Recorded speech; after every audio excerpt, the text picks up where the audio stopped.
The universe gives you signs. And if you ignore them, which I did, I ignored them, going after something that wasn't meant for me, you're going to experience even more hardship. And so I suggest to any of your listeners to use my story as an example. Pay attention. Pay attention, because there are signs from God all the time. No human being can fathom what God has prepared for those who love him. Seen, heard, imagined. Welcome, welcome. My very special guest is talking to us from her Studio Brick studio in Cleveland, Ohio. And we're going to talk about her Catholic upbringing and her spiritual journey up to this point. So, Miss Christy Harst, hello, hello. Hi, thank you so much for having me on. I'm excited about our Yes. conversation. I normally don't talk about this kind of stuff, so it's nice to change it up. Yeah, and it's been, it shouldn't be any surprise if anybody knows me to have a lot of voice actors on the show lately, you know. And so I get that a lot. It's like, this is really new for me. And it's new for me too, so, but I'm really excited. And just a little bit about you, Miss Christy. You are a voiceover actor and advocate for gender equity in media. Motivated by your own challenges, breaking into sports voiceover, you founded Building Doors to empower women in an industry that is historically dominated by male voices.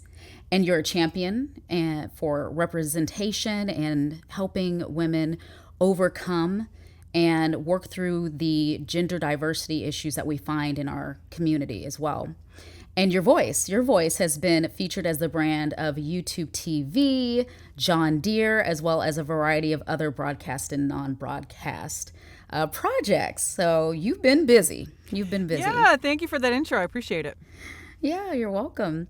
So to get started, tell me, how would you describe Catholicism? I would describe Catholicism as a faith that believes in the Trinity of the Father, the Son, the Holy Spirit.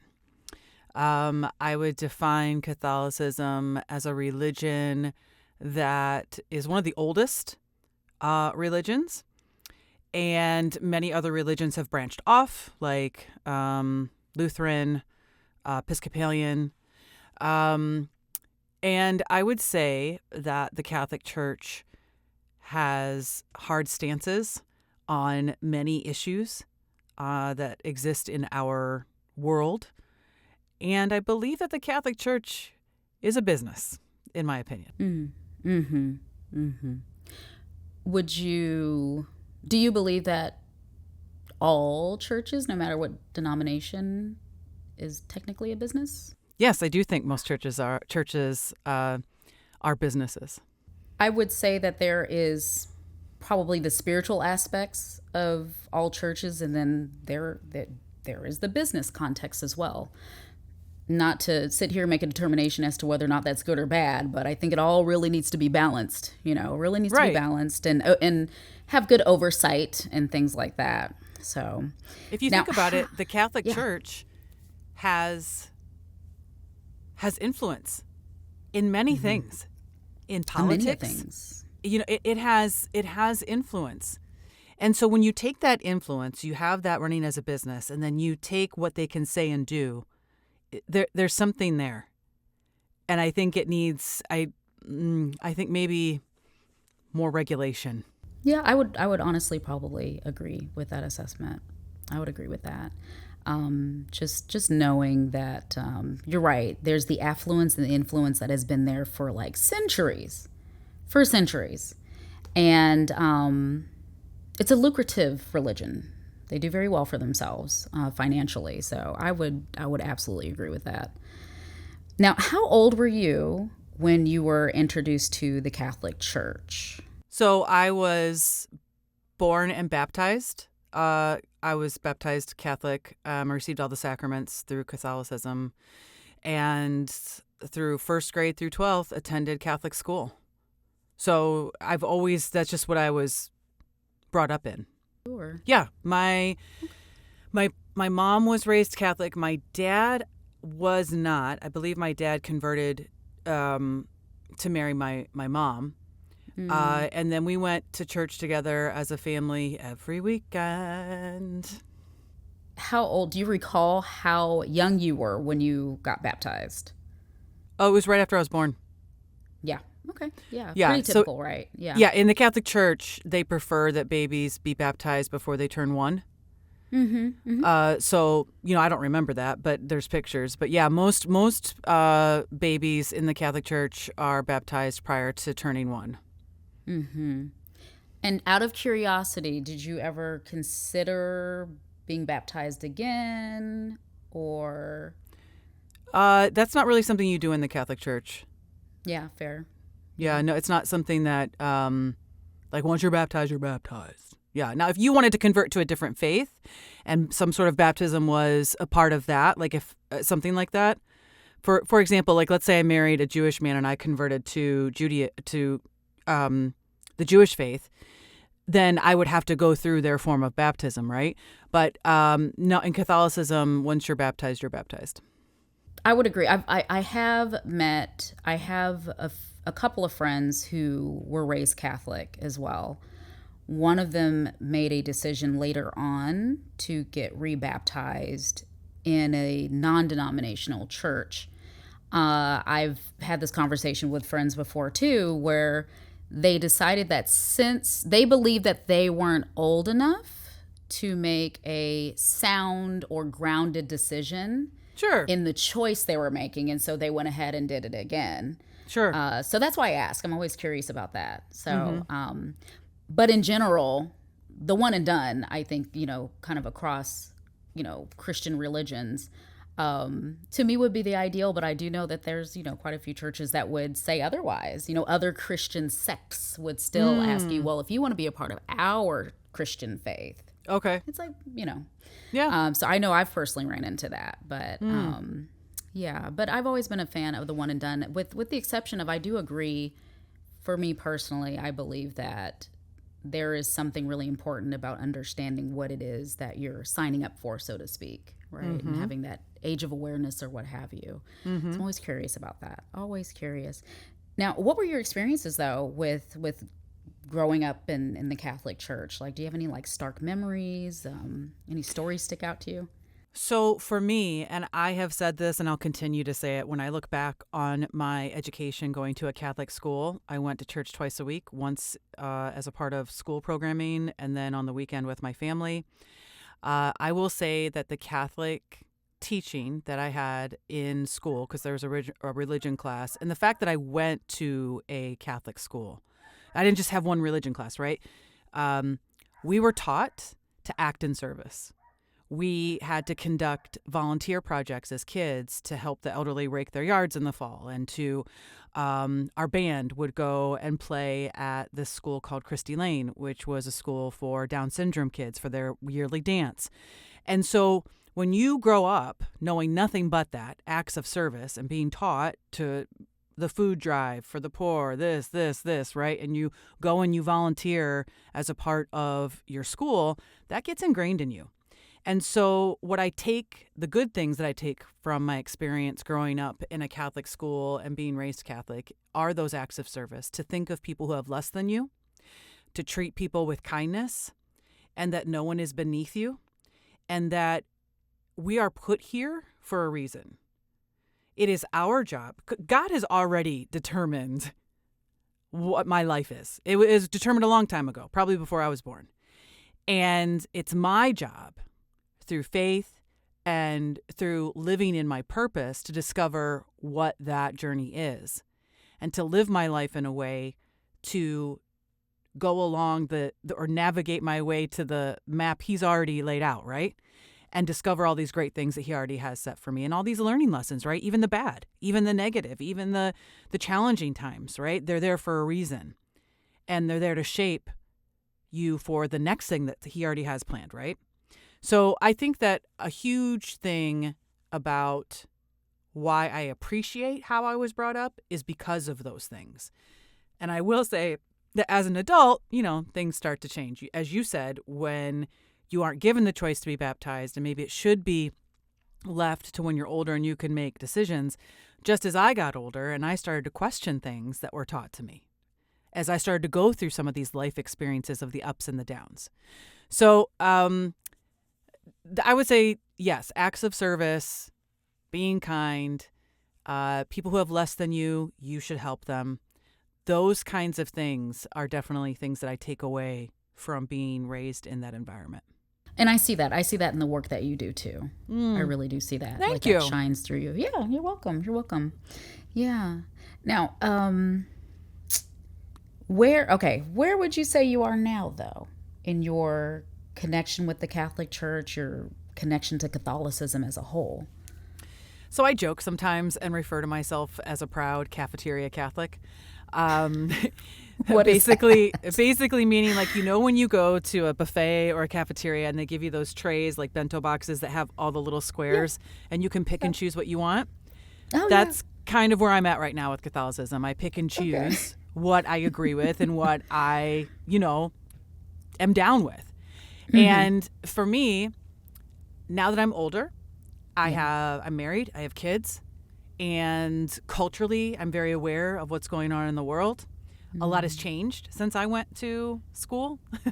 And I look at how I feel some of the things that I was taught, some of the aspects of Catholicism are hypocritical of their teaching. So, for example, we were taught that the Bible says that there's nothing wrong with someone being gay. It's the act that is participated between two people that is wrong. So for me, I have met amazing people that are of the same sex that are married and have children, some that don't are not married and don't have children. And why should I treat those people any less? If what you taught me, right, was to be kind to everyone, to be of service to everyone, why wouldn't I think that God loves them? Why wouldn't I love them? Why wouldn't I be supportive? And then there's the realistic side, right? There's the just being an adult in the world today. That person doesn't pay my bills, so why do I care? That person has no bearing on my ability to earn money, whether they're married to another man or married to another woman. That has no bearing on how I wake up every day, earn money, parent my kid. It has nothing to do with it. So for me, I feel like there's certain things within the Catholic Church that they take hard stances on that I feel are hypocritical to how I was raised in the Catholic Church and at a Catholic school. It doesn't make sense to me. So right now, I'm a proud cafeteria Catholic. And I also think that for me, I've had this growth spiritually because of some of the things that have happened to me in my life that have made me reflect on what it means to go to church every week, what it means to participate in the Mass in the way that Catholics do. And right now in my life, and this may change, but right now in my life, I don't think that going to church every Sunday is going to put me in hell. I don't believe that. I believe that I can have a strong relationship with God. I can have a strong relationship with Mother Mary. I can have spiritual connections with my faith. And I can believe in God. I can say, yes, there is a God. I know He has a path for me. I can pray to God and ask Him and thank Him for things. And if I don't go to church, that doesn't mean I can't have that relationship. It doesn't mean I'm damned if I don't. I believe that sometimes when you go to church, as long as I have, you get in this rut. And it's a sit down, shake a hand, sing a song, kneel, stand up. And it's easy to get lost in those actions.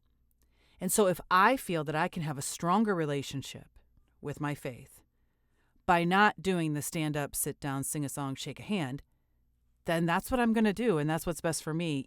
I've said this before, but I firmly believe that religion and organized religion is there for you. If you want to access it, access it. If going to church helps you get through your life and the tough times and the good times, then God bless you, go to church. There's nothing wrong with it. If you are at a point in your life where going to church isn't the best thing for you, it isn't the best way to connect with your faith and with God and to feel that support and guidance, then don't. I know that there are people who are totally against organized religion. And for me, I'm like, why? Why would you be against it? If it helps somebody, let them be helped. Let them feel taken care of. Let them feel like they're a part of community. Let them feel that. It doesn't make sense to me. There's a lot of that you said there. First of all, on the topic of homosexuality, I would argue that it's important for us Christians, or those of us who really believe in what Jesus taught and what he came here to do, to accomplish. We got to remember that he started to bring the Gentiles into the fold. Those were the outliers at that time. He was hanging with prostitutes and tax collectors, gay people. I'm sure of it. Yes. Anything that was considered dirty or sinful, he hung around. Mary Magdalene. Yeah. Mary. Okay. Mary Magdalene. Yeah. Mary.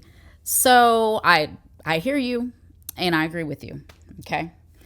And when you said that if church isn't for you right now, or that's not where you get a source of support, strength, what have you, I think about the times that I've been in transition in my life, whether I've moved to a new city or maybe I didn't have a good experience at that one church. Them girls were a little. I've been there. Yeah, I've been there. I get it. There are snakes in the community sometimes, or just humans. They're just humans, and they're bringing judgments and condemnation, and they're hypocrites. We're hypocrites. You and I are hypocrites. Yes, we're all hypocrites. So sometimes it's important to have that break because I believe, first of all, I believe in having community. I believe in having a spiritual community. It does not have to look like going to brick and mortar, in my opinion. I have a beautiful ladies group that I'm a part of that feels more like church to me sometimes than regular church. Yeah.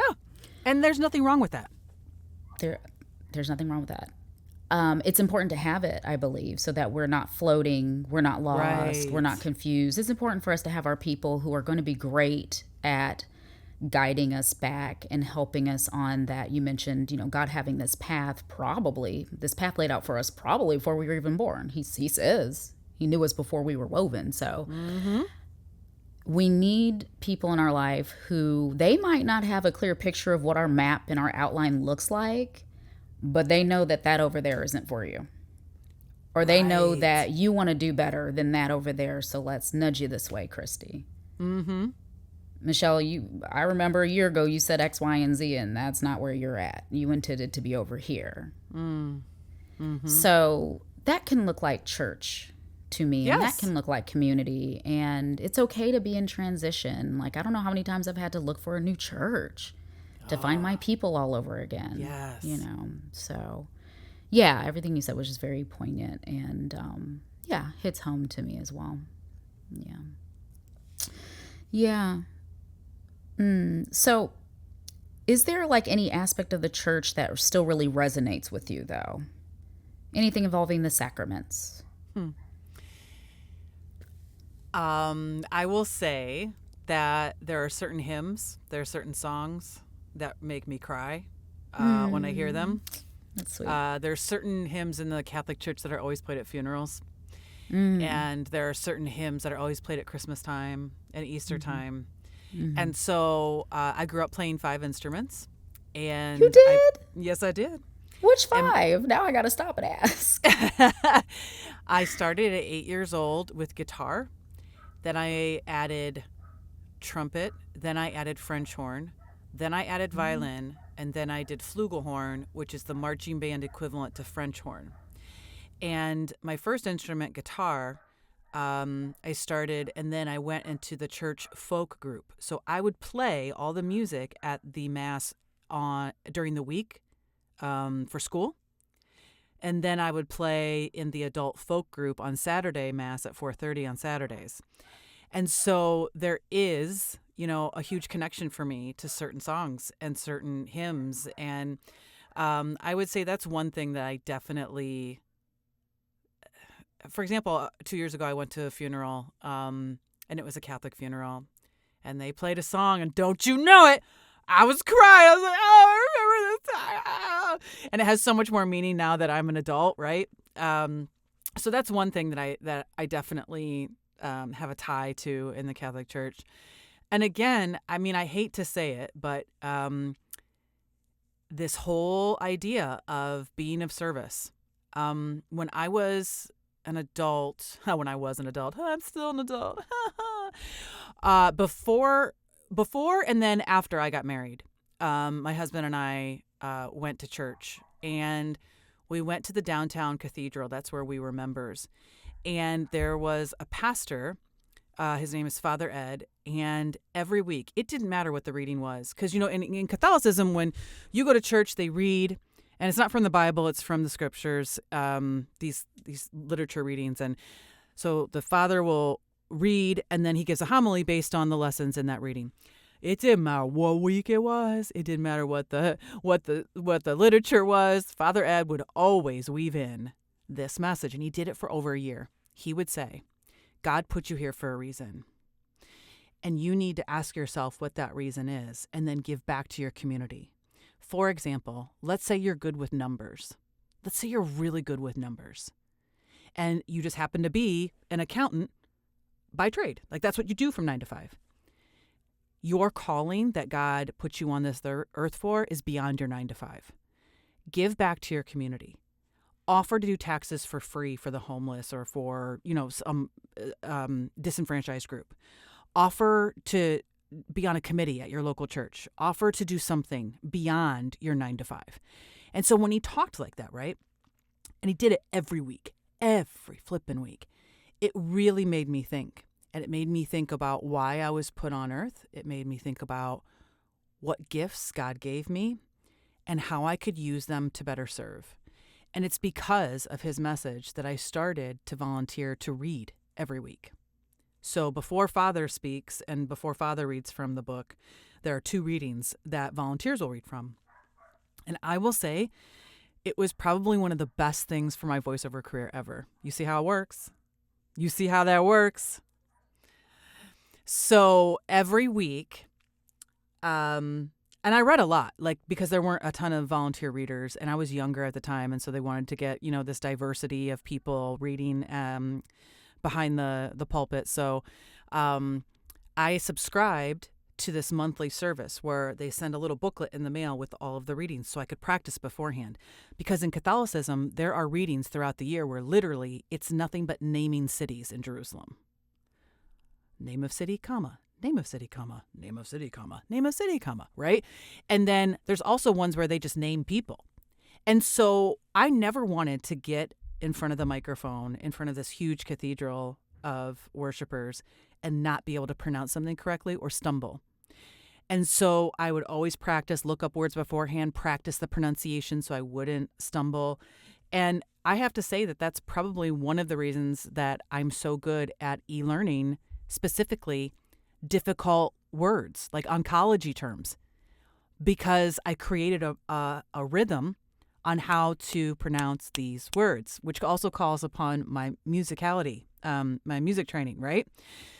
So, I mean, just in that example alone, I think I've shared that God works, right? He does it, he sets it forth, and he puts things in your path to take advantage of. If you choose not to, then that is going to make the rest of the path he's laid out for you probably a little bit more difficult.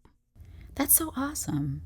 Those seeds being planted for Right? you, in you, and also the action you took, being young, volunteering, raising your hand, that is so important because that's really an act of you being obedient. And when we're not, we unintentionally, in my opinion, we stagnate ourselves and we kind of keep ourselves away from our purpose when we're just kind of like, we shy away from it, or we just outright say no, or I'm not good enough, and the fear sets in and all those things. And you didn't have that. And look at where it brought you. That's awesome. A lot of people call God different things. They call God the universe. They call God Allah, Buddha, Jehovah. There's a bunch of different, names for it, right? And so when I use the word universe in this story, I mean God. So I don't know if anybody can identify with this, but I hope that it does land with some of your listeners. Mm-hmm. If you ignore what the universe is putting down, the universe will slap you down until you hear it. And I went to college to become the next Barbara Walters. For those of you listening who don't know who Barbara Walters is, she was one of the first, right? She was one of the first women on national television on a news show called 2020 with Hugh Downs. It aired every Friday night, and she was literally the only woman on primetime who would interview the most famous and powerful people in the world. That's right. And so there were very few female examples that little girls growing up had of women on TV doing that kind of work. And so I would watch her with my parents every Friday night. And I wanted to be her. I wanted to kick her out of her chair. So I went to college and majored in broadcast communication. I interned at 4 different places. I was a part of the radio station at college. I was a news director for the station, operations director. I even interned at MTV in New York. I was set to make sure that I was going to kick Barbara out of her chair.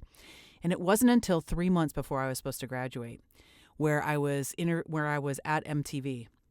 And I got to see exactly how women had to act to be successful. And I said, nope, that's not for me. I'm not going to do it. So I graduated with a degree in broadcast communications, and I immediately jumped into the workforce working for nonprofits, doing event planning and PR and marketing. And I did that for a good 10 to 12 years, and I was pretty successful. I was even the press secretary for the first female mayor of the city of Cleveland. And all of a sudden, I got laid off of a job. And then after I got laid off of a job, I spent time struggling, trying to figure out what I was going to do. Then 6 months, 8 months later, I got hired for another full-time job. 6 months in, got fired. And I said to myself, this is it. This is it. The universe is saying, you are not doing what you were put here to do. You had fun in your little PR and marketing jobs. You learned some things. You met some nice people. But you've been doing voiceover work and on-camera work on the side to your traditional career. And I'm done with that. I'm done with that. Because you need to go, Christy, you need to go make it full-time. And so I found myself newly married, wanting to start a family, and the cost of daycare was astronomical. The cost of daycare was literally my old salary at my old job that I got fired from. And that's when I decided to take voiceover more seriously and built a studio in my basement. And as you said, you listed some of my credits. It's been the best thing for me and my family. And it's been the best thing for me to learn more about who I am as a person, what I'm capable of as a woman and as a business owner, as a voice actor, and how I can be of service to my community. The universe gives you signs.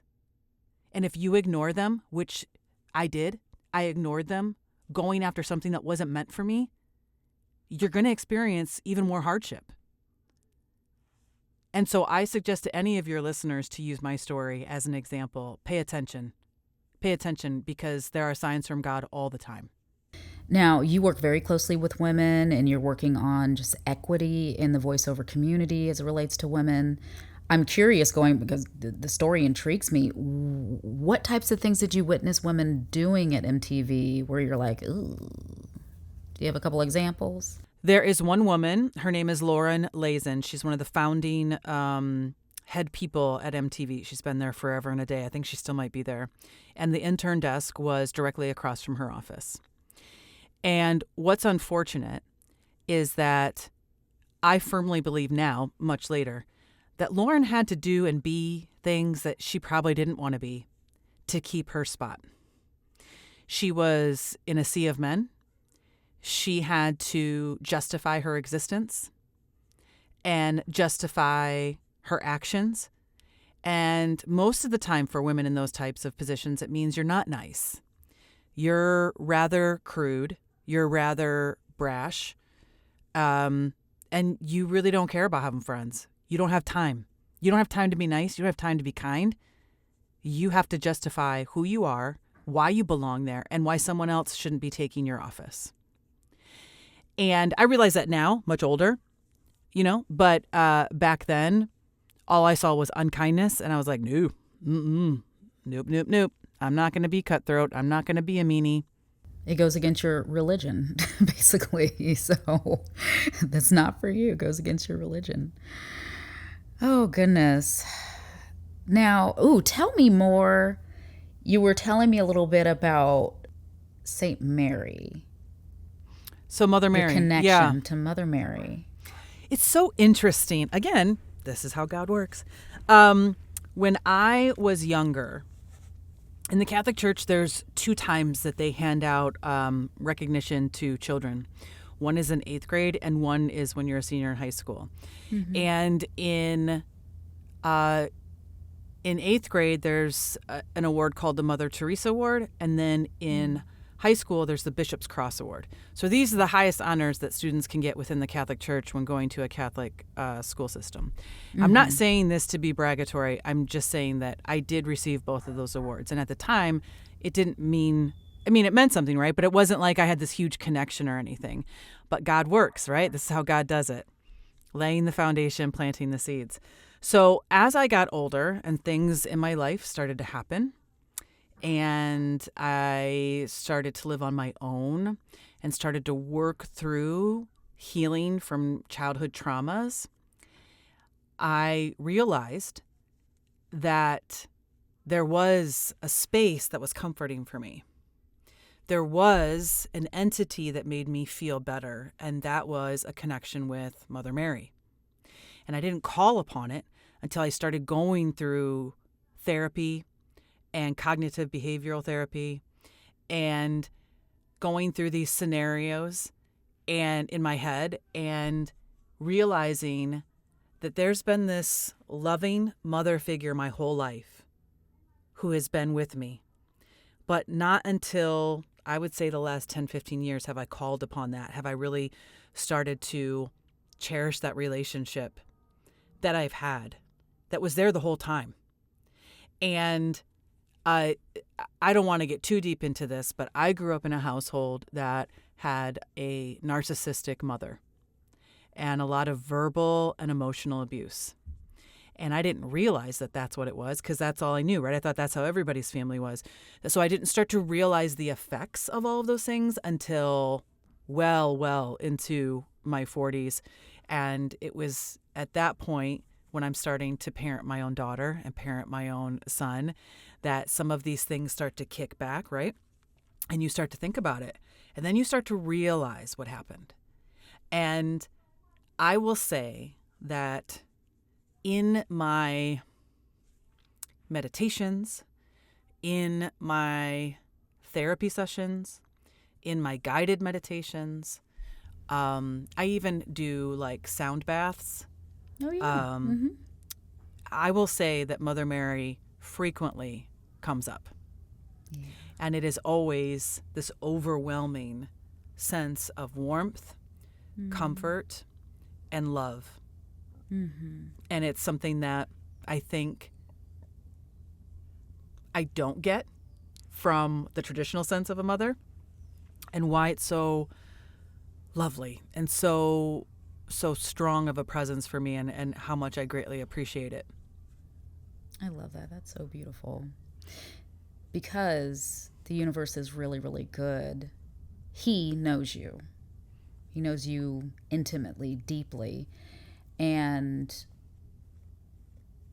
I think that's why prayer, I know that is why prayer is so important. And why it's so important for us to call for help, ask for help. Because eventually the more we do that, the more we finally will tap in to what it is that we need. We get it from the source. And have you seen that movie, The Shack? No. Oh, wait, film. is that the one where this guy the whole time is seeing things in this shack and it turns out there's nothing there the whole time? This is true. And he meets the Father, the Son, and the Holy Spirit. Okay. I've heard of it. I haven't seen it. Okay, I don't want to ruin it now, but I will say Don't this. ruin it. I'll try not to, but I want to say this. Okay, so we have the Trinity. That film, in my opinion, does a really good job at depicting how each of the Trinities have their own personalities or ways of working with us. And so, and in the movie, either one of the identities in the Trinity works with the main character to overcome some things. So your story reminds me of how the universe knows that you needed a mother figure, and the best mother figure for you is Mother Mary. So let's show up to Christy in As a Mother way Mary. that's going to be fulfilling for her and healing for her. So that's Yeah. what that reminded me of. Yeah. You Yeah, gotta watch that's the a movie. great. Yeah, I totally have to watch the movie. Great And I family think- film. Yeah. I think to your point about prayer, about sitting in prayer, I think growing up Catholic and doing the whole sit down, shake a hand, say a phrase, sing a song, prayer doesn't have to be our Father who art in heaven, hallowed be thy name. So prayer doesn't rigid. have to be that. Right. Yeah. But I can see how people who have grown up in certain religions think that you need to sit down at night, say, an Our Father or Hail Mary. And for me, as an adult and exploring my faith and getting to the point where I am now, it's really less of a prayer and more of a conversation. There's a lot of things modeled for us. Christ gave us that template of how a prayer should go, or what should be included in our prayers. There's the gratitude, there's the acknowledging of God first. Our Father who art in heaven, hallowed be thy name. We start with that awe and amazement, and then we go into those requests and all the things, right? But that's just an example. And I think that the template was given to us because we're still childlike. We need that hand holding. But I personally believe that in time, as we mature in our faith and in our relationship, we're just going to be talking to him, her, whomever, to our creator, to Father, in all kinds of ways that are real, as if they're a real person in front of us. And in my opinion, those prayers, when I've been really real, I feel the most connected, and I also feel the most heard, because the templatized prayers to me doesn't leave room for your real emotion being, put across. It doesn't leave room for you to really be vulnerable. The words are given, you're just spewing some things that is just complacent at this point, and you check off a box, well, I did the thing. No, just like, your relationship with your husband or your children or the family dog, it is conversational, it's transactional, these communications, these prayers, these meditations are. And to me, that's where the real work is, and the real, the building blocks begin, of him knowing you and knowing that you're opening your heart to him, to look in here and see what it is I need, because I have no idea. Sometimes we know, and sometimes we ask, but sometimes I just don't know. And Christy, it took you so many years to realize that Yes. I'm missing a mommy figure, a nurturing, loving mother. I'm missing that. God, I'm missing this. And it frustrates me. It makes me, there's probably a time you said that and he heard you. He heard you is the point. And so he's so good at delivering in that manner. So good. But yeah, I love that. Thank you for sharing that. That's awesome. Now, what advice do you have for Catholics who might be struggling to remain connected to the church? Because I'm telling you, I know quite a few. I have a couple of close friends who were raised Catholic, and I hear things and I understand where they've come from, and very similar to what you've expressed. Like, what advice do you have for people who might be struggling to stay connected or grounded in that particular faith? I have struggled a lot in terms of my children, because they don't go to a Catholic school. They don't go to a Catholic school, one, because our youngest is autistic and they don't provide the services for kids with challenges, right? So that's one. Could we still go to church every Sunday? Yes. But I've had this moment of, I want my kids to grow up and have the exact same experience that I did, in the sense of learning about acts of service and helping those that are less fortunate than us, and to always lead with service and act with kindness. And so I thought, okay, well, maybe we should join a different church of a different denomination.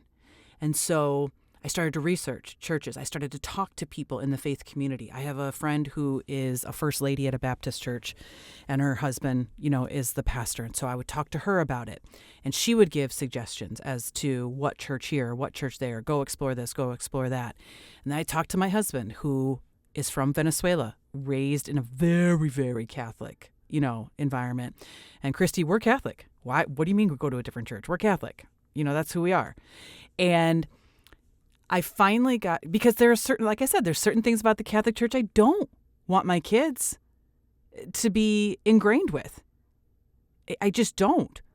I don't agree with it. So I got to the point where I have decided that the best way that I can teach those things that I learned from church and from Catholicism and growing up in a Catholic school is to be those things.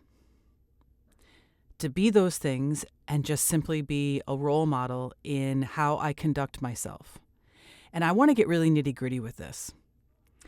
When I was growing up, one of the first things that would happen when the family would get back in a car from church, from an event, from a sporting event, from a family gathering, is gossip. The first thing that would happen is there would be a lot of talk of, can you believe she, and this, and this, can you believe they did this, and she said that, oh my gosh, blah, blah, blah, blah, blah.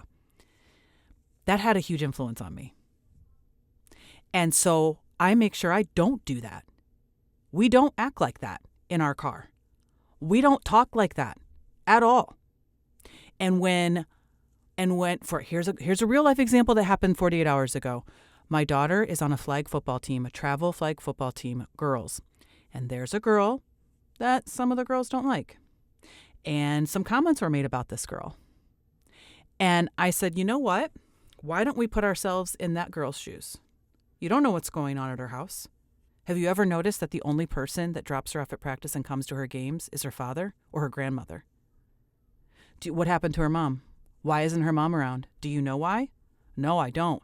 Well, maybe we should be a little bit more considerate as to what's going on in that person's life and why they may be acting this way, because we don't know. And I think that there are ways for people who grew up Catholic, who definitely love certain aspects of it, but aren't willing to commit fully to the traditional participation of the Catholic Church. There are definitely ways that you can lead your life in a way that is one with God. You can lead your life in a way that rubs off on your children and doesn't necessarily have to have the brand or the title of Catholicism. Maybe it can just be being a good person. Right on. Yeah, absolutely. Did that answer your question? I don't even know if that answered your question. Yes, Okay. you answered the question. I think that was good advice. If what I heard you say is that if you happen to be Catholic and maybe you're struggling with your religion as it stands right now, consider just embodying the values that the church has tried to teach you and live out your life modeling that for others to see. Some would call that discipleship in and of itself. Oh, preach on that. There you go. Yeah. And so that's what you're doing for your children and your family. You're just being a disciple purely by demonstration of what it is to be a Christian as Christ intended in this case, right? So, yeah, I think that was really good and that was really deep. I like that. I appreciate you sharing your spiritual journey with us. I love it. Thank you for the opportunity. Like I said, I don't get to talk about this kind of stuff often. And there's a lot of labels put on a lot of things in our religious communities, right? A lot of labels. Gosh, so many. It's hard to juggle and it's a lot. And there's a lot of prejudices out there. And so thank you for coming and educating as well. And a lot of it is your perspective, but it's also like real life experiences in the Catholic Church.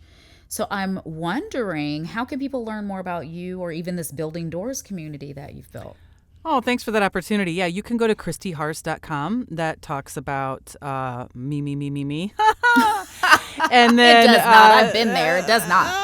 It's not all about you. And then there's another website called buildingdoorsvo.com. That's the same handle for Instagram, LinkedIn.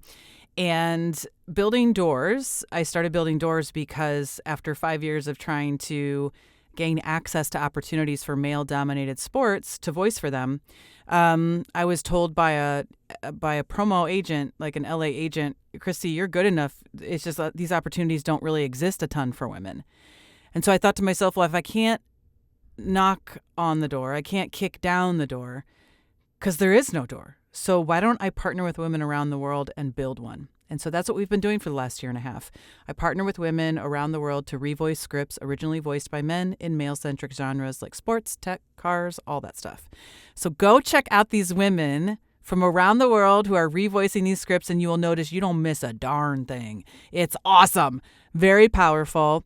And we also have a podcast. You can come check out the podcast.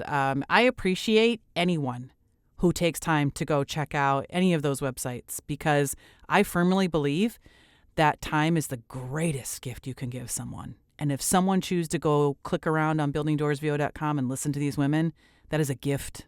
It's a huge gift. It is. It is. Great. Thank you for that. Now, my previous guest, they actually had a prayer for you that I want to share. They said to you, they said, let go and let God in your life. Let him have his way in your life, because the previous guest puts this into practice and it has allowed them to live in an overflow of blessings. So allow God to move in the same manner in your life, Christy. Wow, that's so kind. Yeah. And it's becoming a thing, a tradition. Christy, what message, what prayer do you have for the next guest? Oh, wow. And take your time. Take your time.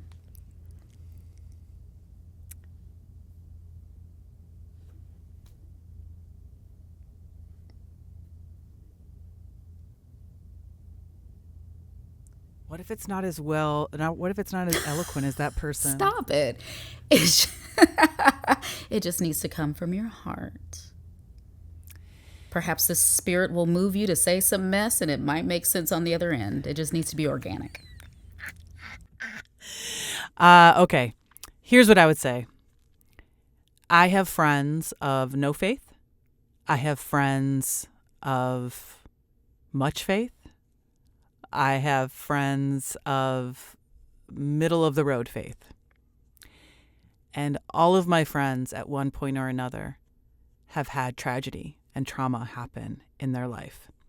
Maybe they've lost a job. Maybe they had a miscarriage. Maybe there was a death in the family. Maybe they're just financially on hard times. And all of those things have happened in my life. And all of those times I have called upon my relationship with God and Mother Mary. And while it may seem trite in the face of devastation, I truly, truly encourage anyone to sit in silence and to sit with whatever version of your God is. And take the time to talk to that person, that thing, that entity, and ask for guidance. Because when I started practicing gratitude and waking up and saying, today I get to, not today I have to. Today I get to this.